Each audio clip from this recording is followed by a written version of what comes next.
আজকে মন মেজাজ খুবই খারাপ। বাংলাদেশে খেলা দেখার পর থেকে মন মেজাজটা খুবই খারাপ। আমার মনে হয় যেন আমার হাড়টা যা আছে শিরামিরা সব একদম স্থির হয়ে গেছে, অবশ হয়ে গেছে এরকম খেলাটা দেখার পরে। মাহমুদুল্লাহ যখন যে বাড়িটা দিছিল ফুল টেস বলটা লং অফে যখন বাড়িটা দিছিল মার্সেলো তো চিক করে দিয়ে উঠছিলাম 6 ম্যাচ উইনিং একটা মুভমেন্ট আমরা পেয়ে গেছি। কিন্তু যখনই দেখলাম যে ওই সাউথ আফ্রিকার ওই ফেলিয়ারটা মনে হয় যেন 7 থেকে 8 ফুট লম্বা হবে, বলটা ধরার সাথে সাথে একবার মনে হয় আকাশ থেকে মাটিতে পড়ে গেলাম, থপ্পস করে আকাশ থেকে মাটিতে পড়ে গেছি, কলজাটাও ঠিক নিচনে পড়ে গেছে। মাহমুদুল্লাহ যখন আউট হয়েছে তখনই আমরা কনফার্ম হয়ে গেছি যে বাংলাদেশ আর ম্যাচে নাই, এই ম্যাচ বাংলাদেশের হাত থেকে বের হয়ে গেছে, ম্যাচে এটা বাংলাদেশ আর কখনই জিততে পারবে না। কিন্তু ঠিক তাই হলো। তাসকিন আহমেদ তখন ফুলটস একটা বল পাইছিল, কিন্তু তার করার কিছু ছিল না, কারণ ও তো আর মেইন ব্যাটসম্যান না, শিক্ষিত ব্যাটসম্যান না, ও তো বলার। ও কী করবে? তারপর ওর টাইমিংটা করতে পারে না। যদি টাইমিংটা করতে পারতো তাহলে হয়তো আমরা ম্যাচে ফিরতে পারতাম। যে আমরা 114 রান করতে পারি না 120 বলে টি-20 ওয়ার্ল্ড কাপে। যদিও বলবেন যে এটা লো স্কোরিং ম্যাচ, কিন্তু আমরা তো লো স্কোরিং ম্যাচই তো খেলে আমরা অভ্যস্ত। তা আমরা তো ওখানে এরই মিলিয়ে খেলি, 100 নিচে স্কোয়ার হয় আমাদের 120 বলে, আমরা তো ওইটাতেই অভ্যস্ত। কিন্তু আমরা ওই রানটাও তাড়া করতে পারি নাই। কি একটা অবস্থা আমাদের টিমের ভিতরে 6-7 জন লর্ড কীভাবে থাকে।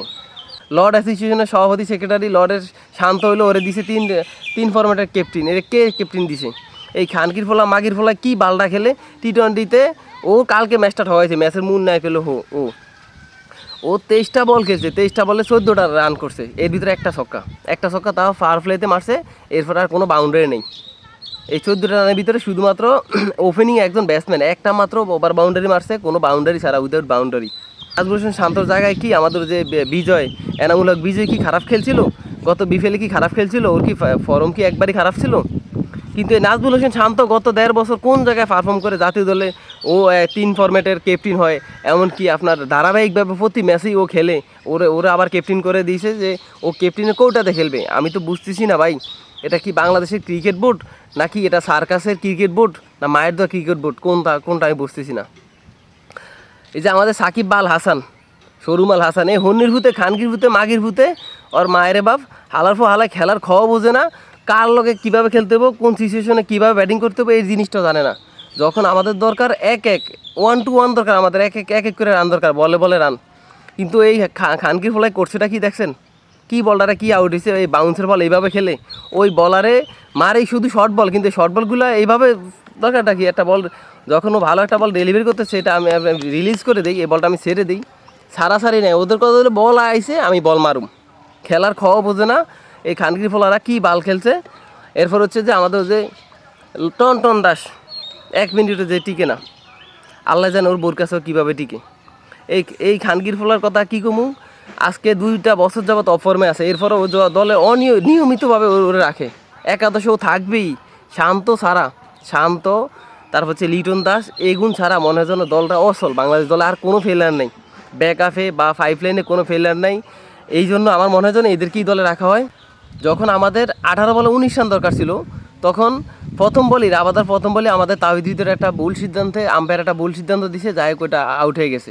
যাওয়ার পরে নাম ছিল জাকির আলী অনেক নাইমা কী করছে, 4টা বল পরপর 4টা বল ডট দিয়ে দিছে। ওর একটা ওভার রাবাদার 18তম ওভারে একটা রান আসছে মাত্র। যখন আমাদের 18 বলে 19 রান দরকার, তখন ওই ওভারটা একটা রান আসছে। আসার পরে 2বারে সমীকরণ দাঁড়িয়েছে 18 রান। কিন্তু তখনও জাকির আলী অনেকের ভূমিকা ছিল না, ও ক্রিজে ছিল সবসময়, ও অনিস্টেকে ছিল। মাহমুদুল্লাহ রিয়াদ সিঙ্গেল নিয়ে চলে আসলে ও যায় বল খেলে। তো যাই হোক আমাদের ম্যাচটা এইভাবেই আমাদের হাত থেকে বেড়ে গেছে। এই 18 নাম্বার 19 নাম্বার ওভারই ম্যাচটা বেড়ে গেছে। এই লর্ড দিয়ে তো আর খেলাধুলা হয় না ভাই, এদেরকে দিয়ে তো আর এই ক্রিকেট খেলা টি-20 খেলা, এই আধুনিক টি-20 খেলাটা এদেরকে দিয়ে হয় না। এরা প্রতিবার খেলবে, ম্যাচের ক্লোজে এসে তীরে এসে তরি ডুবে দিবে, আর আমাদের আবেগ ইমোশন নিয়ে খেলা করবে, বারবার আমাদেরকে কষ্ট দিবে। আমরা এই খেলা নিয়ে এতটাই আবেগী যে যখন খেলাটা আসে বলি যে ভাই আর খেলা দেখবো না, আজকে হাইরা গেছে, আজকে মন খুবই খারাপ, খেলা দেখবো না। কিন্তু ঠিকই যখন আবার খেলাটা আসে, তখন খেলার টাইম অনুযায়ী রাইতে 12টার দিকে হইলো আমরা মোবাইলে অ্যালার্ম দিয়ে রাখি, 1 ঘন্টা আগে অ্যালার্ম দিয়ে রাখি, যে টাইম মতো আমরা যাতে ফুল খেলাটা দেখতে পারি। খেলাটা নির্লজ্জের মতো দেখলে কি হয়, আবার সেম একই আমাদের সাথে হয়, কাছে এসে আমরা ম্যাচটা ক্লোজ এসে ঠকে যাই। কিন্তু এইবারও তাই হয়েছে। বাবুরে তোকে হাতে পায়ে ধরি, তোরা আমাকে ইমোশন নিয়ে আর খেলিস না, আমাকে আর কষ্ট দিস না। এমনিতেই হার্টের রুগী, কোন সময় হার্ট মার কী হয়ে যায় আল্লাহ জানে। এই দায়বার পরে তোরা নিবি না। আমাদেরকে এরকম ম্যাচের একদম ক্লোজে এসে আর ঠগাইস না। যদি তোরা ঠক দয়, তোরা অনেক আগে ঠইকা যা, ম্যাচের মাঝে ঠইকা যা, বা জিতলো ভাই ম্যাচের মাঝামাঝি আইসা জিতা যা। এরকম কাছে নিয়ে ভাই আমাদের এই যে হার্ট মার একবারে বলক মলক করে ম্যাচ টেস্ট ঠগিস না, জিতিস না, এগুলা দেখতে আর ভালো লাগে না ভাই। তোরা সুন্দর মতো খেল। আর এই যে লটগুলা দল থেকে বহিষ্কার করে দেয়, এদেরকে আজীবনের জন্য বাদ করে দেয়। এগুলো হলো এদের পাপের ফসল। যে মেহেদী হাসান মিরাজ, সাইফুদ্দিন, এনামুল হক বিজয়, এদেরকে রেখে এদেরকে আনছে নাজমুল হোসেন শান্ত, লিটন দাস, সৌম্য সরকার, এরপর হচ্ছে গিয়ে জাকির আলী অনিক।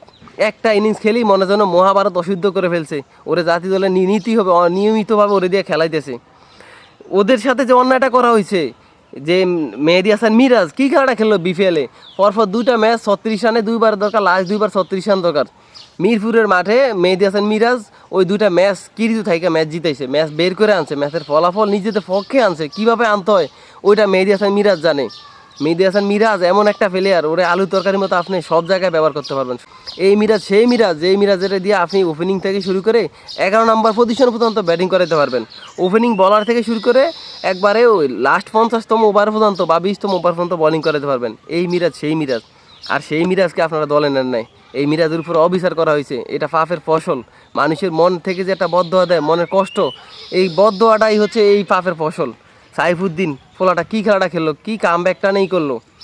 বরিশালের হয়ে যে ম্যাচের উইনিং মুভমেন্টটাও এই সাইফুদ্দিন ম্যাচ এনে দিছে। আর সেই সাইফুদ্দিনের সাথে আপনারা কী অন্যায় অবিচারটা না করলেন। এনামুল হক বিজয়, তার সাথে কী অন্যায় অবিচারটা নেই করলেন। একটা মানুষ যখন মন থেকে কারো উপরে বরদোয়া দেয়, কষ্ট পায় বরদোয়া দেয়, ওই বরদোয়াটা হয়তো আল্লাহ অনেক সময় কবুল করেও নেয়। আমার মনে হয় কি এই বাংলাদেশ টিমের উপরে মেহেদী হাসান মিরাজ, সাইফুদ্দিন, এনামুল হক বিজয়, এদের মনের যে একটা কষ্ট ছিল, ওই অভিশাপে ওই মনের কষ্টটা হয়তো ওরা প্রকাশ করে নাই, কিন্তু আল্লাহর দরবারে তো ঠিকই এটা আল্লাহ প্রকাশ করছে। ওই অভিশাপটা হয়তো আজকে এই কাজে লাগছে, যে ওদের অভিশাপে এই যে এরা ধ্বংস যাইতেছে। নাজমুল হোসেন শান্ত, লিটন দাস, সৌম্য সরকার, এরপরে সাকিব আল হাসান, এরা এই অভিশাপের ফল, এটা অভিশাপের ফল। আর এটা এদের পাপের প্রাচিত্য। এই যে এরা অন্যায় অবিচার করতেছে, একটা ফলে ফর্মে আছে, ফর্মে থাকা ছেলেটাকে দল থেকে বাদ দিয়ে অফর্মে থাকা ছেলেটাকে দলে রাইখা বিশ্বকাপের মতো একটা বড় আসরে খেলাইতেছে। এটাই ওদের পাপের ফসল। এটা ওরা প্রাপ্য ছিল, এটা ওদের পাওয়া উচিত ছিল, এটাই দরকার ছিল। ভাই এই লর্ডমার্ট এগুলো বাদ দেয়, এগুলো বাদ দিয়া যেই ফর্মে থাকবে ওকে দেখার বিষয় না, ব্যক্তির বিষয় না, যে পারফর্ম করবে তারে জাতীয় দলে তখন আনা উচিত। যে যখন পারফর্ম করবে সে তখন জাতীয় দলে থাকবে, যে পারফর্ম করতে পারবে না তাকে তখন জাতীয় দল থেকে একবার লাথি দিয়া আবার একটা লাথি দিয়ে জাতীয় দল থেকে বাইরে করে দিই, যাতে ওই জাতীয় দলের নাম লইতে গেলেও পারফর্ম করে জাতীয় দলে আবার আসতে হয়। কোনো জায়গায় কোনো রকম পারফরমেন্স ছাড়া কোচের পছন্দ হইলে বা টিম ম্যানেজমেন্টের পছন্দ হয়ে গেলেই যে জাতীয় দলে খেলতে হবে, এরকম যাতে না হয়। আবার একটা লাথি দিয়ে জাতীয় দল থেকে বাইরে করে দিবি। এটাই ন্যাশনাল টিম। এখানে আপনাকে পারফর্ম করে জাতীয় দলকে দিতে হবে। এখানে গিভ অ্যান্ড টেক নাই রে ভাই, এখানে শুধু দিতে হবে, আপনাকে দিতে হবে। এখান থেকে যে আপনি সুবিধা ভোগ করবেন, খালি সুবিধা ভোগ করবেন, কিন্তু কোনো পারফরমেন্স দিবেন না, সেটা তো এই দেওয়ার মতো এইটাই জাতীয় দল না। তো সব মিলিয়ে যাই হোক, আমাদের যে 18 কোটি আমরা বাঙালি আছি, আমাদের ইমোশন নিয়ে তোমরা খেলো টেলো না, তোমরা সুন্দর মতো খেলো। বাকি যে 2টা ম্যাচ আছে গ্রুপ পর্বে, এই 2টা ম্যাচের জন্য তোমাদের জন্য শুভকামনা রইলো, দোয়া রইলো। তোমরা এরকম ক্লোজে এসে ম্যাচ আর তীরে এসে তরি ডুবে না ভাই। তোমাদের সবার জন্য দোয়া এবং ভালোবাসা রইলো। যেই কয়জন খেলবা যাতে সবাই একতাবদ্ধ হয়ে বল এবং ম্যাচের সিচুয়েশন বুঝে তারপরে যাতে খেলতে পারো, সেই দোয়া এবং আশীর্বাদ রইলো।